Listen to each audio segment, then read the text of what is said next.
Hi everyone, for those of you who do not know me, my name is Nicole and I'm a content creator. So, I don't know how many of you saw Cam Newton with his interview with Dr. Bryant.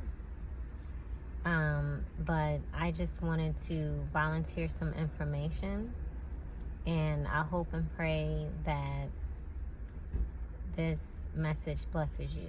So my goal is to shed light on some unhidden truths. With that being said, if you didn't watch the video with Cam Newton and Dr. Brian, please watch it and maybe watch this video a second time, so maybe what I'm saying to you will make more sense. But those of you who are familiar with Cam Newton, he has a podcast. So he has pivoted from a football player to his own podcast and other business ventures. He said in the interview that he had 8 children by 3 different women. And in the video, well, during the interview, I'm not sure if they have any prior meet and greets, but she seemed a little feisty in the interview. She was kind of like, going off on him a little bit. And so initially she thought maybe he had 4 kids, and I don't know how many women she thought he had kids by, but she did say in the interview she thought he only had 4. Then he confirmed he has 8 with 3 women. And then, they talked about high value and low functioning and things of that nature. What she doesn't know is that the first woman he had kids by, that woman was a single mother, and she already had a daughter who he claims, and he calls her his daughter. So that is commended, because there are, a lot of people who grew up, who were raised by single mothers, and some single mothers who are out here dating. And so,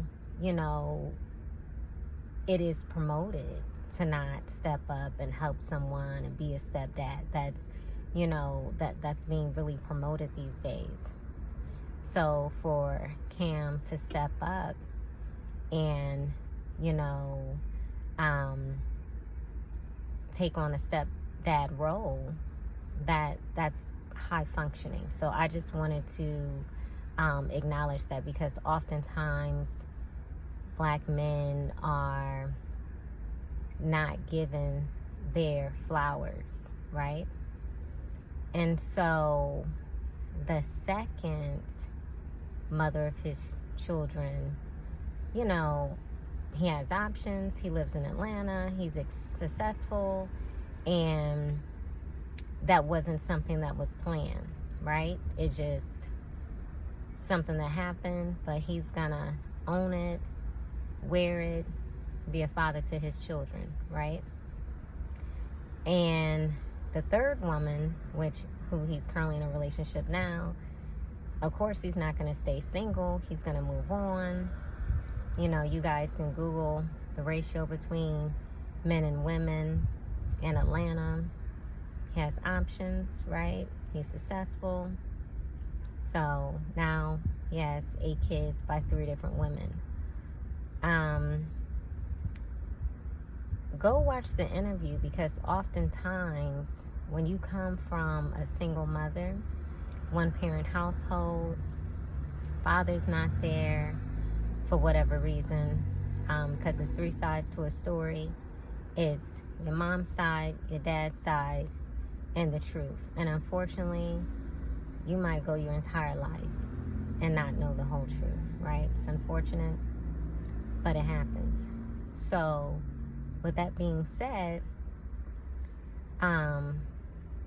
she was kind of talking disrespectful to him. And so if you are in a relationship with a man, if you like a man, if you are pursuing a man, what a man looks for in a woman and what a woman looks for a man is not the same thing. And so I think subconsciously women understand that they control sex, but I don't think they understand that they don't control titles. And so one of the things that she mentioned in the interview, that, you know, she always got her running shoes on, and that she's been proposed to twice and called off 2 weddings. To a man, men don't play with their heart. They don't play with their feelings. They don't play with their emotions. So a man is going to be like, oh, that's going to be a hit and quit. That's going to be a one-night stand. That's, you know what I'm saying? Because to a man, he's going to interpret that as you like to break hearts.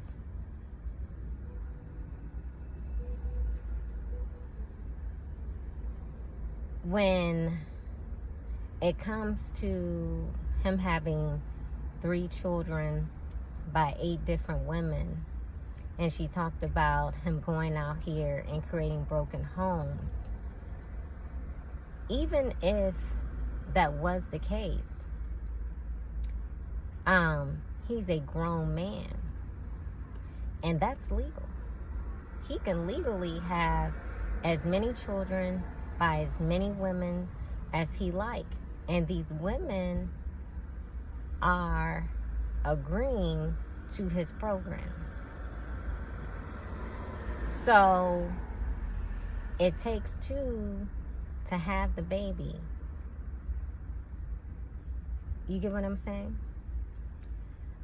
She also implied that maybe, you know, his girl wasn't really with him for him.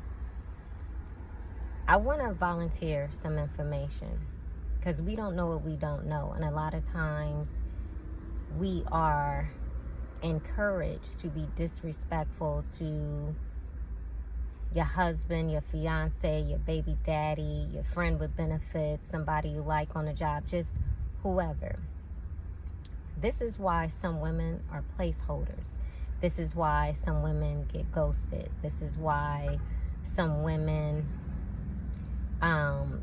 you know, I know a woman who was with a man for 24 years before he married her, and she still had to give him an ultimatum after 24 years. True story. Because men interpret love as respect. When you disrespect him, it's not to say that you can't have a voice, right? It's not to say that you can't have a voice, but the conversation she was having with him, it just would have been better if she did her research, you know, and had a better understanding of how the 8 kids and 3 women came about. Also, he's grown. So a woman technically cannot tell a man what to do. Women with children who are raising sons, you can have an opinion. You can make a suggestion, right? I have a 17-year-old son. He don't listen to me. I would love for him to listen to me.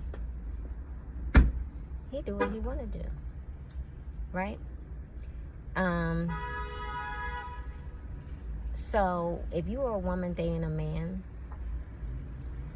women control sex and men control titles. You cannot force a man to do anything he does not want to do. This is why you could be kicking it with somebody for 6 months, a year, and you asking him, what are we doing? Because he controls titles. Even if you have the title, but you could have a title and feel single and have no relationship, right? Because love and like is 2 different things. A man could love you but not like you. So he might not spend quality time with you or make time for you because he don't like you. But y'all might be married or have children together or share bills together because you live together. So he might, be financially responsible and committed to that situation financially, right? But he might be off with his friends. He might plan stuff without you. He might not include you. He might have work outings and he doesn't invite you to it, right? Nagging him, being aggressive, like some of the conversation she was having with him in regards to, the children in broken homes, that's going to be better received a man talking to another man, because men have similar experiences just like women have similar experiences. So if a man was talking to a woman about that time of the month, it's not going to be received because he has no idea. If he was talking to her about childbirth, he wouldn't be able to really speak on that. The same thing with that. Men have to learn discipline and self-control to not go out there and be reckless. Women care about the quality of sex. That's why women will complain about bad sex, because women care about the quality of sex. Men care about the act of sex, because even though women enjoy sex, for a woman, sex is a want. That's why a woman can go without it, because it's a want. For men, sex is a need. So when a woman is denying a man sex, she is depriving him of his need.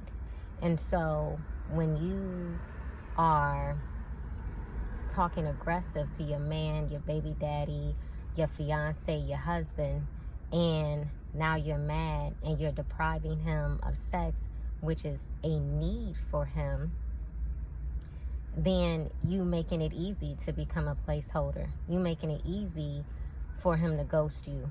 You're just making it easy. And that's what men are referring to when they talk about their peace. They don't want someone who is instigating an argument. Instigating, like, a lot of times it's not what you say, it's your delivery. And it's your tone. And she could have asked, like, how did this come about? Do you want to get married? I feel like, Cam does good stuff for the community. The kids, the youth, he gives back a lot. And in the interview, I didn't see her highlight that stuff. Like, she would give him some compliments, but it was a lot of put downs. I don't know what the agenda was. Like, I'm just, watching, because I do watch some of his clips. It just, seemed like, where is this coming from? But I don't know if they travel in the same circle. I don't know if that was their first interaction. I don't know. However, it was not fun to see a black man being disrespected. That was not entertaining at all. People have choices.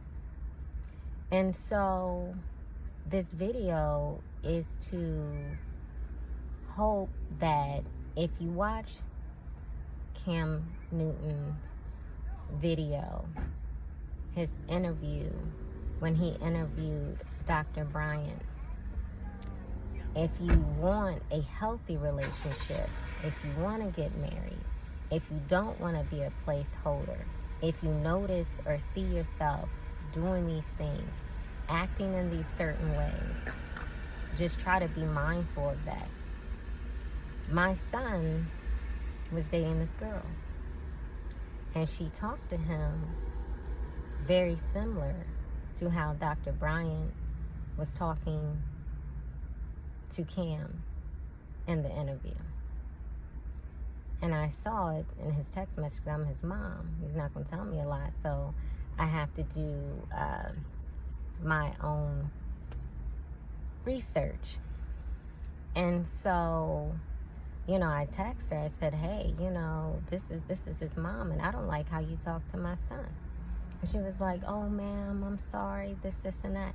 So if you're dating someone, and the family doesn't like you, the mom, the sisters, just whoever. And it's not always your fault, right? Because it's three sides to a story. It's your side, it's their side, and it's the truth. And sometimes people aren't compatible. That's why sometimes you got to know what you want.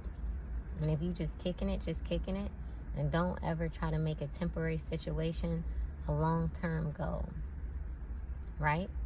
Because you're not going to be compatible with everybody. You're not going to be equally yoked with everybody, and that's okay. But I just wanted to volunteer some information because oftentimes we are misguided. And sometimes people secretly want you to lose. You know, they want you upset and crying and, you know, in this sunken place. So it might be okay. They might also complain to you about their relationship, but they will encourage you to leave their relationship while they still roll over to their person, and it doesn't matter if they're miserable or not. I know someone, they have a few children, and you know, they try to do stuff right, and they wasn't happy, wasn't seen eye to eye. They said, okay, I'm gonna get a divorce. I said, that's not a good idea. I said, you should work it out. And they said, no, I'm gonna get a divorce. I said, I grew up without my father. I was raised by a single mother. I am a single mother, and I have one child. I said, you have multiple children. It's people who can barely afford to take care of themselves. They're not going to be able to buy Christmas presents and birthdays for everybody. And sometimes people just want you. They don't want your kids, or they might vibe with your kids and not vibe with you. It's just a lot of moving parts. But anyway, they didn't listen. They got a divorce. And now reality is in. See, that man is going to go off and he's going to date somebody else. And he'll probably get married to somebody else. And he'll probably have children with somebody else, because men control titles. Women control sex. So, yeah, do women have power? Absolutely. But it's only temporary. It's not about having powers. How do you maintain, right? Anybody can get into something, but how do you maintain it? And so I wanted to volunteer this information because I pray that it helps you. I pray that it blesses you. I pray that it answers some unanswered questions, some unhealed questions. And when people talk about healing, that's why. So you don't just go from person to person and project that anger and that frustration. Dr. Bryant also talked about how her father was in her life and he had, you know, multiple children by different women. And she said, well, I don't have any daddy issues. You know, I have my father in my life. I don't know my father. I might not ever know my father. And I don't have any daddy issues because I know that Jesus Christ is my father. So I'm at peace. I'm okay. So just because a woman has her father does not mean that she doesn't have daddy issues. Because the person I gave you an example with grew up with their mother and their father and still has daddy issues. My mother grew up with her mother and her father. Unfortunately, my grandfather passed away, and my mother still has daddy issues, and my grandfather has been deceased at least for like 5 years, and she still has daddy issues, and my mother's 65 years old. So,